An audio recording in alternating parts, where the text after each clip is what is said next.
Hello everybody, I'm Rebecca Jarvis. Thanks so much for tuning in to Real Biz, and on our radar this week, stocks. Huge, unprecedented swings in the market, the Dow swinging 10,000 points in just a matter of a few days, beginning with that massive 1,000 point plunge on Monday. Take a look, things started out bleak. Stocks cratering before clawing back losses, 2 back-to-back days of gains, but bad news guys, we are halfway through Friday and there's more red on the big board. Plus, this caught our eye. You've heard of knockoffs, bags, perfume, Uggs. Well, how about knocking off a whole company? That's what someone in China decided to do with Goldman Sachs. Same name, same logo. You see it there, nice storefront, but no legit connection to the mothership back here in New York. And finally, one car scoring off the charts, getting an A+ this week from Consumer Reports. Tesla's new Model S sedan setting the curve, getting 103 points out of 100. Consumer Reports says they had to make changes to scoring to account for the car's exceptionally strong performance. And we didn't even know there was a possibility for extra credit, but at $127,000, top of the class also means top dollar. And speaking of the top, this week we caught up with the hilarious Felicia Day. She's an actress, comedian, and writer who is playing at the top of her game, and she's out with a brand new book. Plus, her show on YouTube, The Flog, has millions of fans. Check it out now in our Real Biz Spotlight. Congratulations on the book. You're never weird on the internet.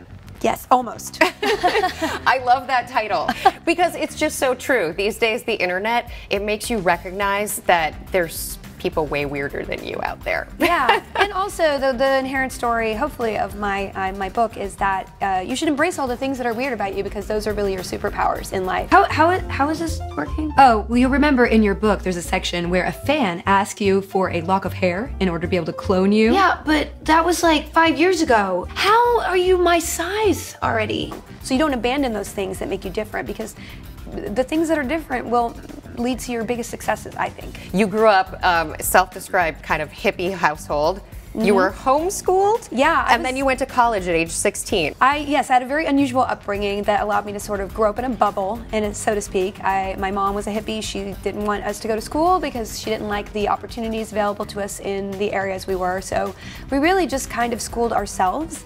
And I was really good at violin, so when I was 15, I got a full scholarship to college. And I think the way that I was raised, kind of in isolation of a lot of pressures that girls have on them, that allowed me to embrace a lot of things that girls are dissuaded from liking, like mathematics. Math. Yeah, math, video games, geeky things. And those are exactly what I've made my career out of. It is incredible to think that somehow math is correlated in some way to comedy and the funny things that you're doing. How do you bridge those two ideas together? Well, they say that mathematics has the same sort of brain areas as music, which I was a violinist as well, but there is a rhythm to comedy, I think, and that's why I'm attracted to comedy over drama. We're gonna talk to a chicken who beat cancer.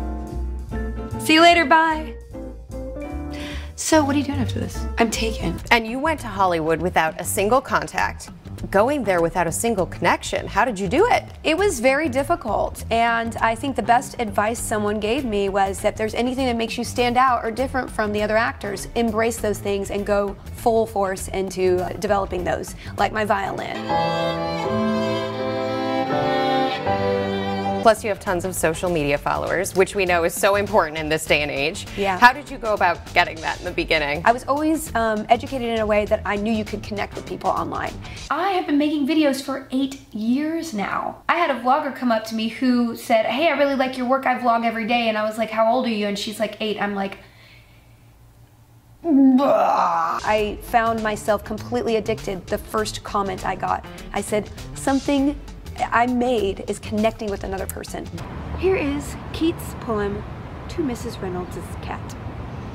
Cat, who hath passed thy grand climacteric. If you think about your creativity affecting other people, it gets your focus off yourself and you can really withstand the hard times of creating. I feel like that is the #1 piece of advice. There are so many people out there who are thinking about it too much from the me standpoint instead of the we. Yeah. How are we going to create something together? Because that's really what it's becoming about. It's the interaction. That's really the beauty of the online world and why I started writing the show that I did about disparate gamers coming together and being friends.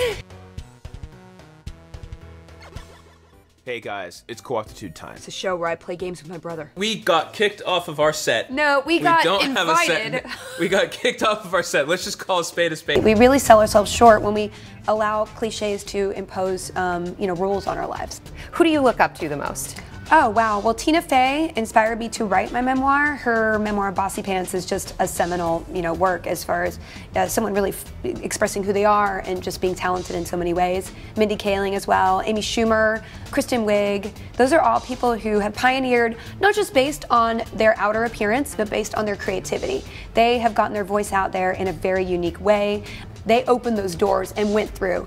And I think that's what you have to do in life. You have to show up to the table even if someone says there's no room for you. And those are women who have pioneered and have opened the door for many, many women behind them to have their voices heard. Bravo. You are so cool. I'm so thank you. glad I got to interview you because I love everything that you've just said. Thank you. Thank you so much.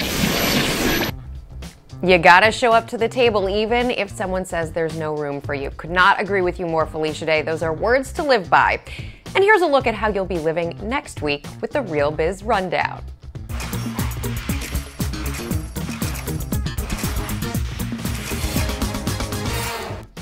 And starting us off at number 5, Move Over Orange is the New Black, and House of Cards, there's a new original series to binge watch in town, and it premieres tonight on Netflix.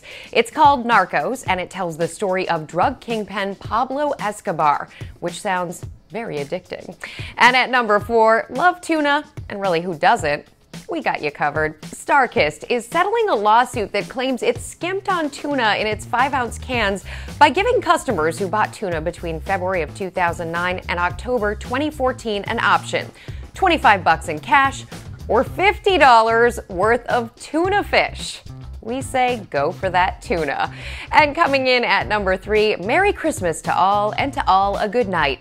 And may the force be with you. Visit a Walmart this week and you're bound to see 2 things: the earliest ever launch of their holiday layaway and Star Wars merchandise. Yes, the hotly anticipated products hit store shelves with a 24-hour Force Friday on September 4th. And one more thing to put on that calendar: the invitations are out and there's Apple news coming. It's here on September 9th. Ask Siri what it is and you'll get a sly response, but we hear it is the new iPhone. And finally, our number 1 for the week ahead, if there is anything you can count on, it is this: volatility in stocks. It is here to stay, and so are we. So we'll see you back here same time, same place next Friday. And at that, we'll leave you. Thanks so much for watching Real Biz. Don't forget, you can continue the conversation with me on Twitter at Rebecca Jarvis and on Facebook, Snapchat, and Instagram. Follow me and don't forget to subscribe to our YouTube channel. Thank you, thank you, thank you. Happy weekend.